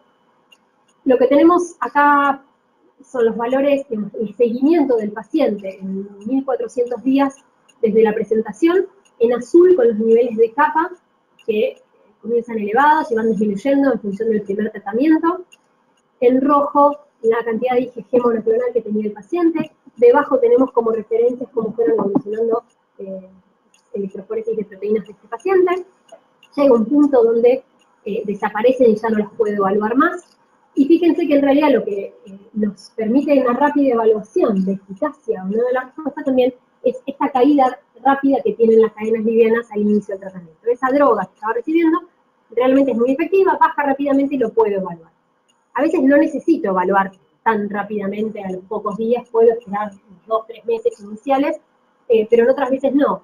¿Cuándo? Cuando la droga que le estoy dando es muy tóxica, entonces tengo que hacer una evaluación costo-beneficio de esa droga en ese paciente, si realmente vale la pena o no tenerlo en ese esquema o no, costos de las drogas, es decir, distintas cuestiones que sí me van a requerir poder hacer una evaluación rápida. Lo mismo va a ocurrir en el momento de las recaídas. donde cuando el paciente empieza a recaer, lo que primero se va a elevar en general son las cadenas livianas libres y va a demorar más tiempo en aparecer en los electroforesis. No voy a detenerme en la cuestión de sensibilidad, ya lo hablamos al principio del diagnóstico, aplica exactamente lo mismo, que estamos hablando de las mismas técnicas, y un poco de la sensibilidad a nivel urinario o sérico, porque también lo vimos en el ejemplo que vimos durante el diagnóstico. Si bien para el monitoreo en muchos casos podemos tener una coincidencia, una correlación directa entre lo que ocurre en suero y en orina, son estos dos casos que estamos viendo arriba, pacientes que tanto en la proteinuria de Ben-Jones como en la cadena liviana libre en suero van mostrando la disminución en función de la terapia que reciben. Ya vimos estos dos ejemplos donde no siempre ocurre, y básicamente depende de la función renal y de cómo estén saturando esas cadenas livianas libres circulantes esa función renal para aparecer o no en la orina. Entonces, si bien puede ser informativa, muchas veces no, y ahí comienzan los cortocircuitos cuando hematología nos dice que este paciente está empeorando, tiene clínica cada vez peor, y el laboratorio dice que no pasa nada, que la electroforesis de proteínas en orina está totalmente normal. Ese tipo de discrepancias puede ocurrir, ya tienen ustedes los fundamentos para entender si puede pasar o no, o si tienen algún caso, entender que en algunos casos puede ocurrir, en otros casos no, pero saber que la información clínica que nos aportan no siempre va a ser cierta. ¿Por qué es importante entonces evaluar estos mecanismos de seguimiento durante la terapia del paciente? Cuando nos encontramos por primera vez con un paciente, vamos a hacer diferentes evaluaciones que implican conocer la masa tumoral, la cantidad de células tumorales que ese paciente tiene, van a corresponder a una cantidad de proteína determinada, que es particular de cada uno de ellos. Ese es el nivel diagnóstico, donde iniciamos con el máximo número de células tumorales en ese momento, y lo que va a intentar hacer la terapia es disminuir el número de esas células tumorales hasta, veremos, 0 o enfermedad mínima residual negativa. En distintos puntos de ese avance hay evaluaciones que se corresponden con distintos grados de profundidad de la respuesta. Uno de ellos es la respuesta completa, que implica tener una inmunofijación negativa en suero y en orina, y menos de 5% de células plasmáticas en la médula ósea. Que se evaluó que algunos de esos pacientes que estaban en esas condiciones todavía tenían una enfermedad activa. Entonces, mediante el análisis más profundo, se llegó a conocer que tenían, por ejemplo, cadenas livianas libres circulantes. Si ese paciente llegase a normalizar esas cadenas livianas libres dentro de los rangos normales, se habla de un grado mayor de respuesta que se denominó respuesta completa estricta. Y se agrega a los criterios de respuesta completa la normalización de la relación capa sobre lambda. Por supuesto que hasta ahí llega la sensibilidad, todas las técnicas no se usan para todo. Cuando llegamos a ese límite de sensibilidad, ya para avanzar en la evaluación de la respuesta del paciente, se utilizan técnicas más sofisticadas, como la citometría de flujo multiparamétrica, la CPCR, la secuenciación de Next Generation, para poder evaluar enfermedad mínima residual. Entonces, en cuanto a la enfermedad mínima residual, esto es una esquemita muy de primaria, pero es súper didáctico. Cuando inicia, ese paciente tiene una determinada masa tumoral, que se corresponde a una determinada cantidad de proteínas. Y hay técnicas que nos permiten evaluar, por ejemplo, esas inmunoglobulinas intactas, como la electroforesis de proteínas, la inmunofijación y Heavily, que no voy a hablar nada hoy, pero que existe. Y para las cadenas livianas, la electroforesis, tanto en suero como en orina, la inmunofijación, tanto en suero como en orina, o el ensayo de cadenas livianas libres en suero. A medida que avanza, entonces, la respuesta de este paciente a la terapia, esa masa de células tumorales esperamos que vaya disminuyendo, y por ende disminuyen la cantidad de proteínas que producen. Ya hay técnicas que por sensibilidad no me van a permitir detectar esas proteínas, ¿sí? En este caso, ya las electroforesis no me sirven, me queda la inmunofijación con sus limitaciones. Y a medida que eso baja aún más, tengo como un punto límite de sensibilidad serológica hasta donde puedo evaluar en suero, que en este caso sería la evaluación con cadenas livianas libres en suero. Una vez que supero ese límite, ya tengo que ir, sí, como les decía, técnicas de mayor sensibilidad para ya evaluar a nivel genético, a nivel molecular, esa respuesta. Pero todavía a nivel serológico, en cuanto a proteínas, lo que nos permite la mayor sensibilidad a las cadenas livianas es detectar, por ejemplo, unas recaídas antes que la inmunofijación se vuelva positiva otra vez. En este caso son todos pacientes trasplantados, tenemos inmunofijaciones negativas en todos los pacientes, estaban en respuesta completa, y durante un periodo de tiempo hay algunos que comienzan con elevaciones de lambda libre en suero, a pesar de tener el resto de todos los parámetros negativos, ¿sí? Después de una serie de meses que la lambda seguía aumentando, sí, ya la inmunofijación se volvió positiva, y después, un tiempo después, la electroforesis también. lo que nos permite entonces adelantarnos de alguna manera a esa recaída que va a tener el paciente. Lo mismo ocurre en este caso, que son pacientes con mieloma múltiple inmunoglobulina intacta, es decir, son IgG o son IgA, y además producen cadena liviana, y lo que vemos en este caso es que más allá de que sean, que hayan llegado a tener una respuesta completa, o sea, la inmunoexplicación negativa en suero y en orina, los que están en azul, los triángulos en azul, todavía están produciendo capa, los que están de este lado, o lambda, los que están arriba y a la izquierda. Quiere decir que tienen enfermedad activa con producción de capa o de lambda, lo que demuestra la enfermedad residual. Bien, como les decía, esto también es parte de una guía del International Myeloma Working Group que evalúa todos estos puntos de respuesta y de corte y de evaluación, la respuesta completa, como les indicaba, y la respuesta completa estricta con la incorporación de la normalización de la relación entre las cadenas livianas libres del paciente. ¿Y por qué es importante llegar a la máxima profundidad de la respuesta posible? Porque el paciente le va mejor. Tiene un mejor pronóstico, una mayor sobrevida global, si logra una respuesta completa estricta, comparado con solo lograr la respuesta completa. En este estudio de Kapoor sobre la cantidad de pacientes se muestra exactamente esto, la sobrevida global. La curva de arriba en amarillo son los pacientes que llegan a respuesta completa estricta y la mantienen por más de 6 meses, comparado con la línea en azul o la gris, que son los que llegan a respuesta completa o cerca de respuesta completa, y lograr esta profundidad de la respuesta tiene un impacto positivo en el paciente. Bien, de vuelta, venimos con varias técnicas para el diagnóstico, para el monitoreo nos va a pasar exactamente lo mismo. Otro punto por el cual me gustó el concepto que Andrea nos compartió la mañana de no componente monoclonal, sino componente homogéneo, es porque ya la teoría de que es una gamopatía monoclonal se descartó hace tiempo. Ya hoy sabemos que hay varios clones detrás de cada una de estas patologías, cumpliendo su función y prevaleciendo en distintos momentos del paciente. Y por eso vemos a veces muchas fluctuaciones o muchos cambios. Es un paciente complejo, donde podemos ver esto reflejado también a nivel del laboratorio. Yo les vengo diciendo que los pacientes que producen IgG, capa, van a producir capa libre también, IgA lambda, lambda libre, pero no lo hacen en forma directa, digamos, una correlación directa entre una proteína y la otra. Este estudio justamente lo que demuestra es eso. Tenemos 164 pacientes con mieloma de IgG capa, y tenemos en el eje X la producción de IgG capa total, y en el eje Y la producción de capa libre. Y fíjense que no hay una correlación, no es que a más IgG capa más capa libre, a menos IgG capa menos capa libre. Puedo tener cualquier situación, un montón de capa libre con poca IgG capa, un montón de IgG capa con poca o mucha capa libre, ¿sí? Son dos parámetros distintos, son dos parámetros totalmente independientes, no hay una correlación. Y esto tiene que ver con las poblaciones heterogéneas que tienen las médulas de estos pacientes. Como les decía, ya el paradigma de que es un solo clon y que produce toda la patología está descartado. Hoy sabemos por técnicas genéticas más complejas que en la médula del paciente va a haber clones que producen una proteína, la otra, que la combinación es lo que va a determinar el momento de la patología en cada uno de esos avances y estadios. Lo que tenemos en pantalla es una inmunofluorescencia de una médula ósea donde se ven células productoras de IgG capa y otras células productoras de capa libre. Nos demuestran estas poblaciones iguales que son parte de la heterogeneidad intraclonal que tienen las gamopatías monoclonales. Este es un estudio sobre un paciente, en realidad el paper habla de 5 pacientes distintos, pero este es como súper florido y muy interesante para entender cómo es la dinámica, la plasticidad del paciente con mieloma.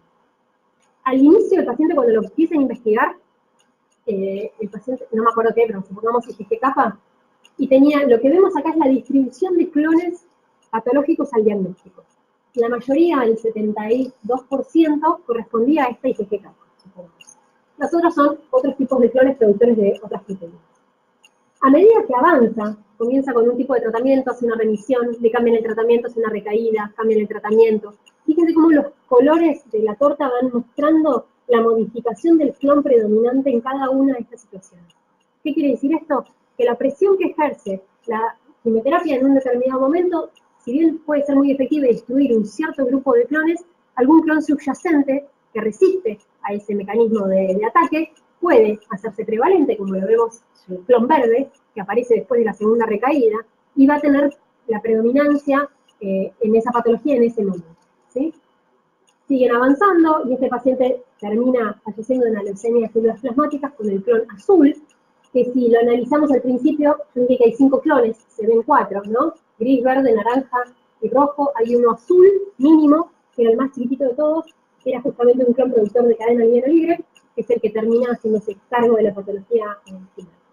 Esta plasticidad y estos cambios clonales son muy comunes en los pacientes, y por eso también hay que estar preparado desde el lado de la respuesta a estos analistas a medir para que no se les pase nada.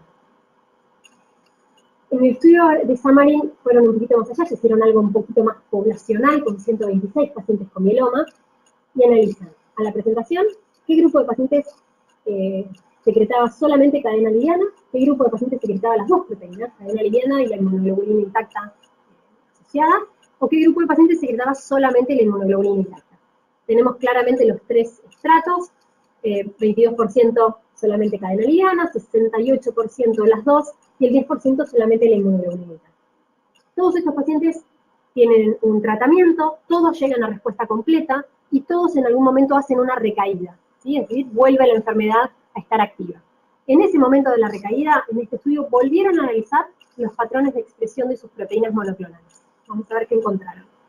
A la recaída, el grupo que solamente secretaba cadena liviana, vamos a poner un ejemplo, que eran lambda, 100% sigue secretando lambda.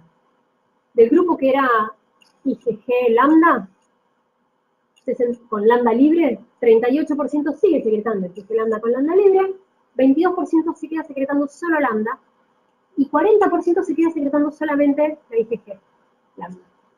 Del 10% que solamente producía IgG lambda sin lambda libre, 17% incorpora además la producción de la lambda libre.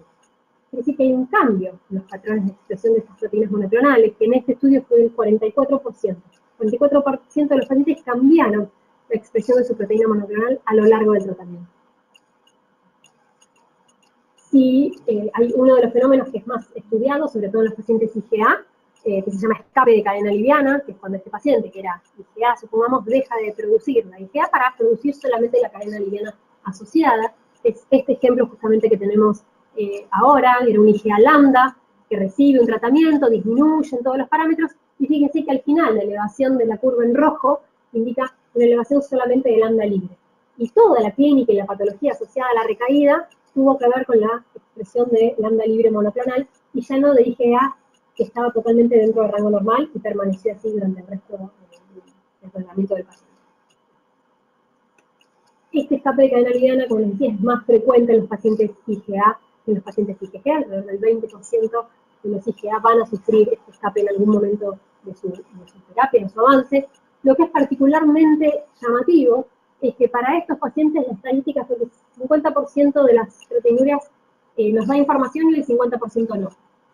O sea, es lo mismo tirar la moneda para saber si va a estar positivo que hacer el ensayo, ¿sí? Entonces, cuidado si estamos evaluando un paciente que clínicamente vemos que empeora o que no tenemos una justificación y que el laboratorio tradicional no nos muestra ninguna elevación de proteína, puede estar ocurriendo alguno de estos fenómenos correctos. Bueno, y para terminar un poquito más de detalles sobre la profundidad de la respuesta, como les dije, hay distintos niveles de evaluación que va a necesitar el médico conocer, si hay enfermedad progresiva, si es estable, si es una respuesta parcial, muy buena respuesta parcial, respuesta completa estricta. Y lo que sí sabemos y estamos seguros es que a medida que mayor sea esa profundidad de la respuesta, mejor va a ser para el paciente, ¿sí? En cuanto a sobrevida global, tiempo libre de la producción. Y para finalizar, voy a cerrar apenas con unos datos de pacientes con MUs, en particular porque en Argentina, al hacerse muchas electroforesis, chequeos y demás, hay muchos pacientes que podemos encontrar con estas alteraciones, que no tienen nada, que no tienen clínica, y que probablemente no vayan a avanzar a ninguna otra patología, porque sabemos que la probabilidad es del 1% anual, o sea, si es una persona mayor, encima tenemos mucha más probabilidad de que vaya a fallecer por cualquier otro motivo y no realmente avanzar a un mieloma o una amiloidosis, pero no deja de ser interesante porque en el momento que el laboratorio detecta un componente monoclonal en un paciente supuestamente sano, tiene que derivar hematología para seguimiento. ¿Cómo ordenar ese seguimiento? Generó también bastante controversia en los últimos años y se produjo en el 2010 otra guía de recomendación como decía Andrea hoy en la mañana, los epidemiólogos tratamos de coordinarnos y de ordenarnos para poder hacer todos más o menos en la misma forma de trabajo o armonizar lo máximo posible. Bueno, evidentemente todos los profesionales tratan de unificar criterio para manejar a los pacientes de la misma manera. Esta es otra de las guías sobre factores de riesgo de EMBUS y cómo hacer el seguimiento. Y digamos, la clasificación o la forma de detección de estos pacientes, yo dije que eran dependiendo de la cantidad de proteína y el tipo de proteína, hasta 30 gramos por litro, pero si tiene más de 15 es un factor de riesgo, y si esa proteína monoclonal es distinta de IgG, es un factor de riesgo, y si tiene un cociente anormal de cadena libre, es un tercer factor de riesgo.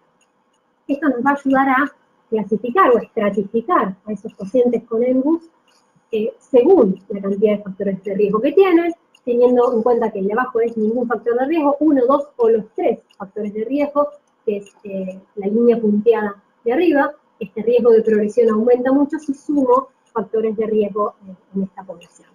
Particularmente las cadenas livianas libres son un factor de riesgo independiente, más allá de que lo demás lo tenga o no lo tenga, si tiene una relación alterada, y alterada en el rango tradicional de 0,26 a 1,65, si tengo una relación alterada, que es la línea más oscura, vamos a tener una probabilidad de progresión mayor hacia malignidad que si tiene valores más normales. En general, las cadenas livianas siempre están asociadas a un peor pronóstico, ya sea en mieloma, en amiloidosis, en EMBUS, en donde sea, y mientras más extremas sean esos valores, aumenta el riesgo, aumenta el pronóstico negativo. Luego de esta estratificación se establecen los seguimientos recomendados para los pacientes con EMBUS, que si son bajos, que quiere decir que tienen uno o un factor de riesgo cada 6 meses y luego cada 2 o 3 años. Importante acá destacar los biomarcadores, porque este es el grupo de esta población es la que voy a poder detectar con biomarcadores. Porque esa es otra de las preguntas que siempre me hacen. ¿Cómo voy a sospechar una gamopatía monoclonal si el paciente no tiene nada? El paciente es un paciente sano. ¿Cómo hago para buscar esos biomarcadores si no tiene CRAB? O sea, ¿de dónde sale ese paciente? Bueno, salen de acá, salen de los EMBUS que existen en el seguimiento y que conozco que es una bomba de tiempo, que en algún momento puede llegar a desencadenar un mieloma. Bueno, entonces el seguimiento en función del riesgo va de la mano de estas recomendaciones. Bueno, y para cerrar y ya terminar, en cuanto al monitoreo, el ensayo de cadenas livianas libres nos va a permitir una rápida evaluación de la respuesta, tiene que ver con la corta vida media, una mayor sensibilidad comparado con los métodos electroforéticos, tanto en suero como en orina, nos permite por eso detectar enfermedad residual y recaídas en forma más temprana, y nos va a permitir detectar cambios clonales siempre que la combinemos con las pruebas adecuadas para el seguimiento del paciente y evaluar la profundidad de la respuesta. Con respecto al diagnóstico, que es la primera parte que vimos hoy más temprano, nos va a permitir la detección específica y sensible de las cadenas livianas libres, que son el biomarcador. Tengo mayor sensibilidad comparado con los métodos electroforéticos. Están incluidas dentro del esquema de diagnóstico temprano y es un biomarcador de mieloma según las guías internacionales. Y no solamente internacionales, sino como les decía, la Sociedad Argentina de Hematología las incorporó y a nivel regional, Uruguay, Chile, Brasil, Venezuela y México también incorporaron estas determinaciones dentro de sus guías hematológicas para el manejo correcto de pacientes con mieloma múltiple. Por último, para cerrar, este es un anuncio propio, tenemos un programa de educación continua, que es a demanda, es un curso online, pero sin fechas fijas ni horarios fijos, simplemente coordinamos con la persona, con el grupo que esté interesado en recibir alguno de los módulos, fecha y hora, y lo mismo que estamos haciendo ahora, para la gente que está en otros lugares, se puede hacer ustedes en su casa, del laboratorio, desde la oficina, donde quieran, pueden recibir alguno de estos cursos en una charla de 40 minutos, una cosa así online, para profundizar algún tema que tengan necesidad de profundizar, de interés y demás dentro de los módulos que tenemos ofreciendo ahora. Hicimos hace unos meses una charla de este tipo para el Hospital de Neuquén, en particular por un interés del grupo, pero porque además es un grupo que está trabajando con nosotros en un proyecto de investigación. Ellos tienen, ¿lo querés contar vos o lo cuento yo? Bueno, ellos tienen un estudio sobre el impacto que puede tener en el diagnóstico la incorporación del ensayo de cadenas livianas libres para su población con sospecha de gamopatía monoclonal, parecido a lo que yo les mostré de Clínica Mayo, donde evaluaban distintas combinaciones de prueba para sensibilidad diagnóstica. Bueno, el grupo acá del Hospital de Neuquén lo está haciendo sobre un grupo de pacientes, ya tenemos algunos resultados preliminares que se van a ir presentando en algún congreso pronto, pero bueno, sepan que tienen un grupo local que está trabajando sobre este tema, en el cual pueden colaborar, mandar pacientes, por lo menos saber que la técnica está disponible y que pueden a través de ellos también acceder a estas cosas. Los proyectos de investigación son algo que Binding Site fomenta mucho en distintos lugares. En Argentina tenemos varios proyectos corriendo, en Bahía Blanca, en Buenos Aires hay 3 o 4, y este de Neuquén. Fuera de Buenos Aires son los 2 lugares donde tenemos proyectos de investigación que siempre están asociados a este tipo de patologías. Así que también, si es de su interés o algo, me escriben y será un gusto también contestar sus preguntas. Bueno, muchísimas gracias por la atención.